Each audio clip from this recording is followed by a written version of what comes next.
Not every friend who loves you is qualified to advise your relationship. Some people can care about you deeply and still speak from fear instead of wisdom.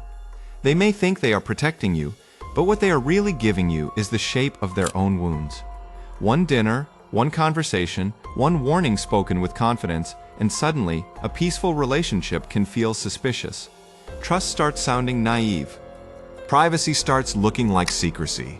Love starts being measured by access, passwords, proof, and control. But a healthy relationship cannot be built on another person's trauma. Your partner should not have to stand trial for what someone else did to your friend. And your peace should not be sacrificed to advice that was born from pain, not truth. The first lesson is that love and wisdom are not the same thing. A friend may love you, defend you, worry about you, and want to protect you, but that does not automatically make their advice clean. Love can be mixed with fear. Protection can be mixed with control. Concern can be mixed with unresolved pain. This is why you must listen carefully to the place advice comes from. Is your friend speaking from peace or from injury? Are they seeing your relationship clearly? Or are they seeing their old relationship through your partner's face? Sometimes people do not give advice about your life. They give instructions based on the pain they never healed. A wise friend helps you see clearly. A wounded friend may help you suspect everything. The difference matters because suspicion can enter a good relationship like smoke under a door. At first, it looks small. Then it fills the room, and before you notice, you are not responding to your partner anymore. You are responding to someone else's fear.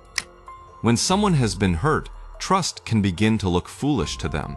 They may say that every person hides something, that love always falls apart, that protection means access, and that hesitation is proof of guilt. But those statements may not come from truth. They may come from a heart that learned danger and now sees danger everywhere.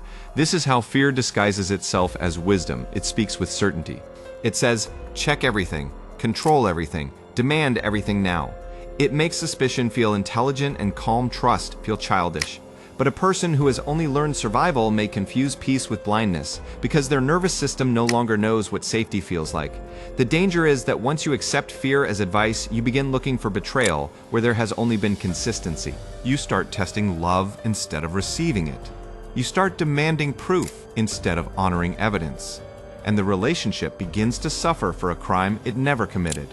A healthy relationship must be judged by what has actually happened inside it.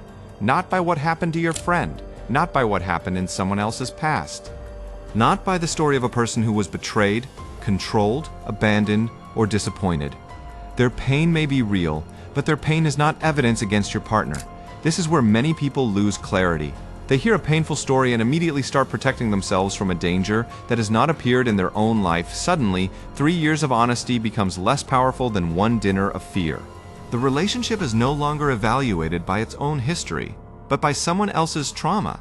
The wise question is simple. What have I actually seen? Not what did they tell me to fear, not what happened to them, not what could happen in an imaginary disaster.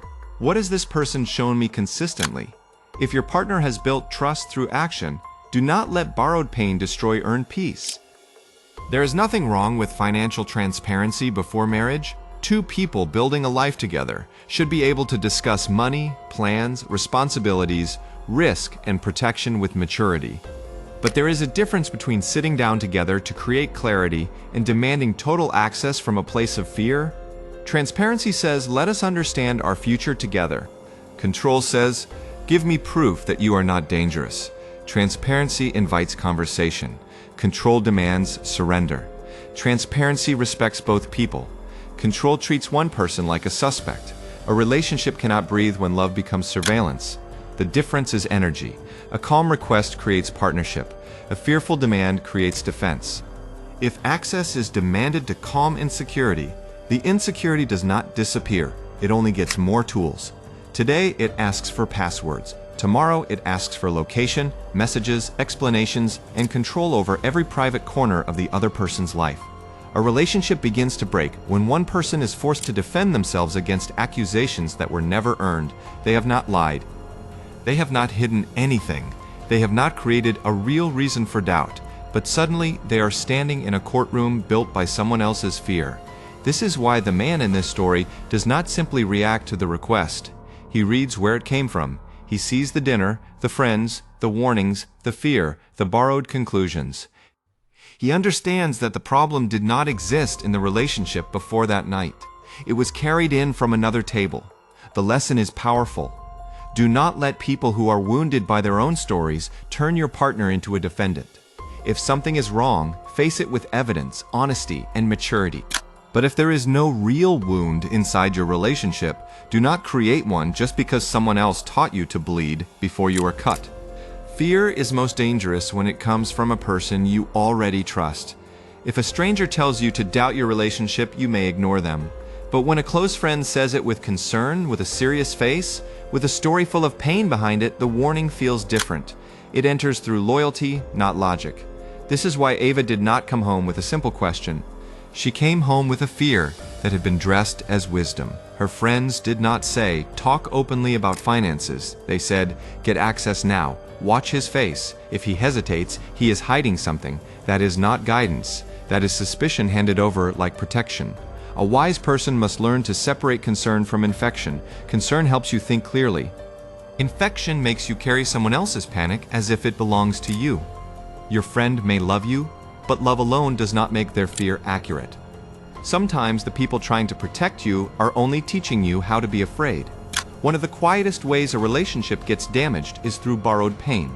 Someone else was betrayed, so now you begin searching for betrayal. Someone else was controlled, so now you begin preparing for control. Someone else was abandoned, so now you begin treating love like a threat before it has harmed you. This kind of pain does not arrive looking irrational. It arrives with examples, warnings, stories, and confident voices. It says, I am only telling you this because I care. It says, do not be naive. It says, protect yourself before it is too late. But if you're not careful, you may start punishing your partner for wounds they did not create. The mature question is simple. Is this fear coming from my relationship or from someone else's history? If the evidence is not inside your own life, pause before you bring it into your home. Pain deserves compassion, but it should not become the architect of a relationship that was still standing. Some people believe that full access creates trust. Passwords, accounts, messages, locations, records, and explanations for everything. But access is not the same as trust. Access can show information, but it cannot create emotional safety. If the heart is already suspicious, more information often becomes more material for fear to analyze. This is why control never stays satisfied. Today it asks for passwords. Tomorrow it asks why a message took 10 minutes. Then it asks why a name appeared, why money moved, why a silence lasted, why a tone sounded different. Control does not end when it receives proof. It grows because insecurity keeps asking for another witness. Healthy transparency is different. It is mutual, calm, and connected to a real plan. Two people sit down together, discuss finances, protect each other, and build clarity without turning one person into a suspect. Trust is not built by surveillance. Trust is built by repeated honesty, maturity, and choices that prove safety over time. Love becomes dangerous when it demands the sacrifice of peace. A person can love you and still bring chaos into your life. They can cry, apologize, promise, explain, and still ask you to accept a version of the relationship that makes your nervous system tighten. Love is real, but peace is the condition that tells you whether love is safe. That is why his answer matters. He did not say he hated her. He did not say her fear was fake. He recognized that she loved him, but he also recognized that her love had arrived wearing someone else's armor. The issue was not love. The issue was what that love had become after being filtered through fear. A peaceful person must know when compromise becomes self-betrayal. You can discuss money, you can build plans, you can create protection. But you cannot hand your peace to a demand that did not come from truth. If a problem did not exist before someone else planted it, do not let it become the ruler of your home. A mature partner does not hide from difficult conversations. He can talk about money, responsibilities, risk, and the future. He can sit down, open the books, build a plan, and make sure both people understand what they are entering. But maturity is not the same as surrendering every private boundary to calm a fear that arrived from outside the relationship. This is the difference between partnership and control. Partnership says, let us understand together. Control says, prove yourself to me now. Partnership respects both sides. Control places one person above the other. Partnership builds trust through structure. Control destroys trust by assuming guilt before evidence. The right partner will not refuse clarity, but they will refuse being treated like a criminal for a crime they did not commit. They will offer conversation, not submission. They will offer transparency, not surveillance. They will protect the relationship, but they will also protect themselves from love that slowly becomes control. Good advice does not make you more afraid of your own relationship. It brings you back to yourself. It helps you ask better questions, see the facts clearly, and speak from your own voice instead of borrowing someone else's panic. Advice should create clarity, not emotional noise. If a conversation leaves you more confused, suspicious, and pressured than before, you must examine what entered you. A wise friend will not try to replace your judgment with their fear. They will help you slow down. They will ask what has actually happened, what you have actually seen, and whether your concern is based on evidence or imagination. They will not rush you into a demand that changes the entire emotional structure of your relationship overnight. The right advice gives you space to think. The wrong advice gives you urgency to act. The right advice respects the relationship you have lived. The wrong advice replaces it with a story from someone else's pain. Before you follow advice, ask yourself one thing: does this make me clearer, or does this make me afraid? A friend's pain can be real and still not be evidence for your life. Sophia and Isabella may have experienced betrayal, control, disappointment, or instability. But their story does not automatically become Ava's future. Pain can teach caution, but when caution becomes prediction, it begins to damage anything peaceful that has not yet done anything wrong. This is how fear spreads between people who love each other. One person suffers, then tries to protect another person by handing them the same suspicion. They mean well, they may truly care, but if they have not healed, their advice may not be guidance. It may be a transfer of unfinished pain. The mature response is compassion without adoption. You can honor your friend's experience without wearing it as your own armor. You can listen to their warning without turning it into a verdict against your partner. Their relationship broke under its own history. Yours must be judged by its own truth. Control never stops with the first request. It always says, "Just give me this and I will feel safe." But once it receives access, it begins searching for new uncertainty. A password becomes a message. A message becomes a location. A location becomes an explanation. The fear that demanded proof today will demand another proof tomorrow. This is why love cannot be healed through surveillance. Surveillance may create temporary relief, but it does not create trust.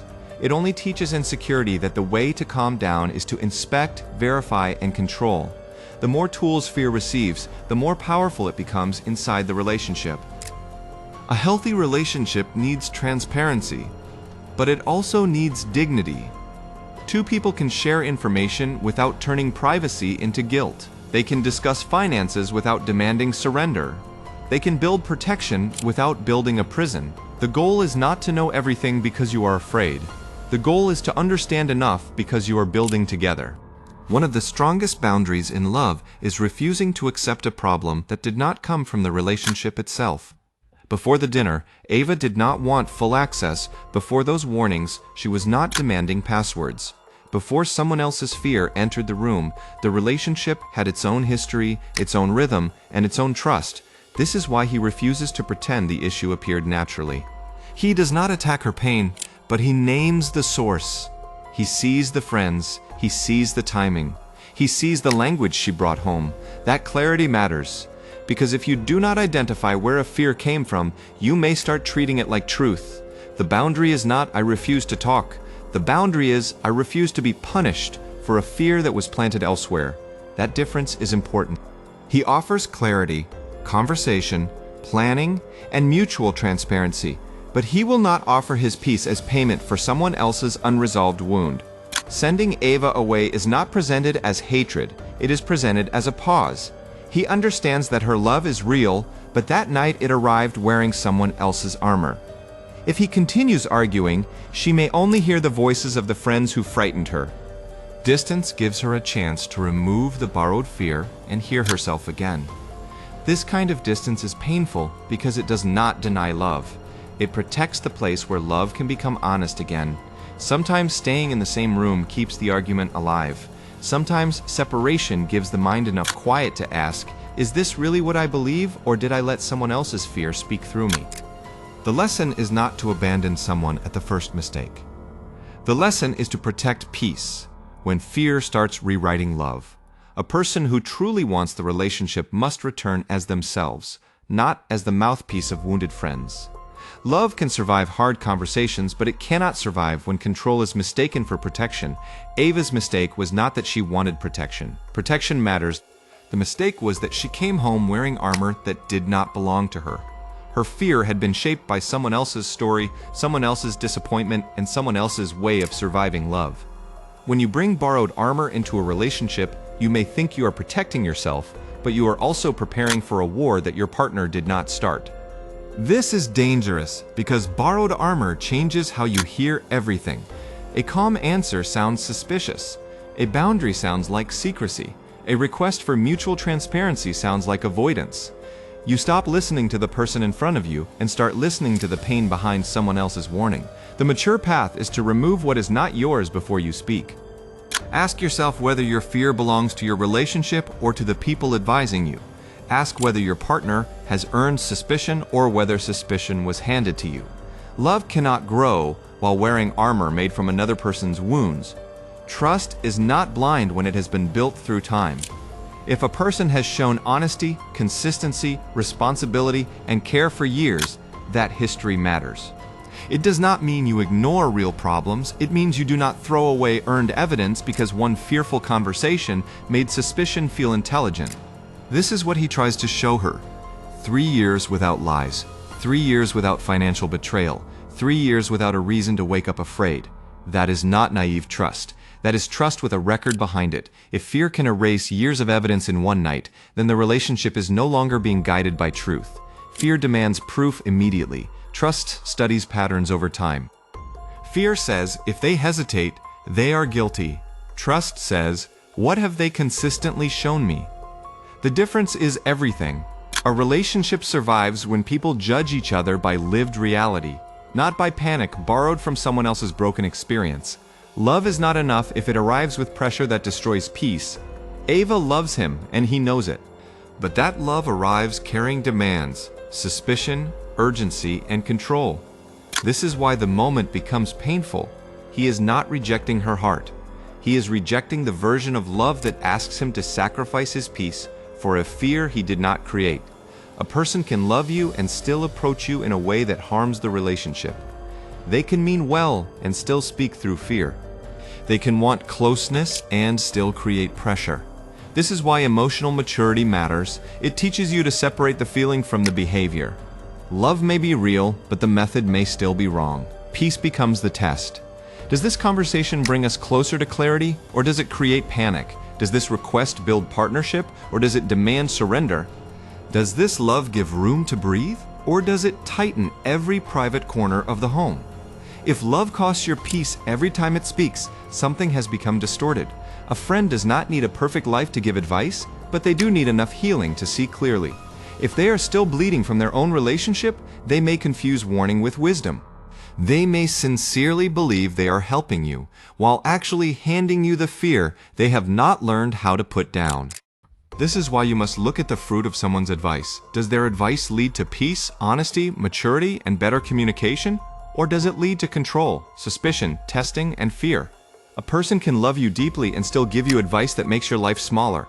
The people closest to you have power because their words enter easily. That is why you must guard the gate. Do not let every wound become instruction. Do not let every survival story become law. Listen with compassion, but choose with clarity.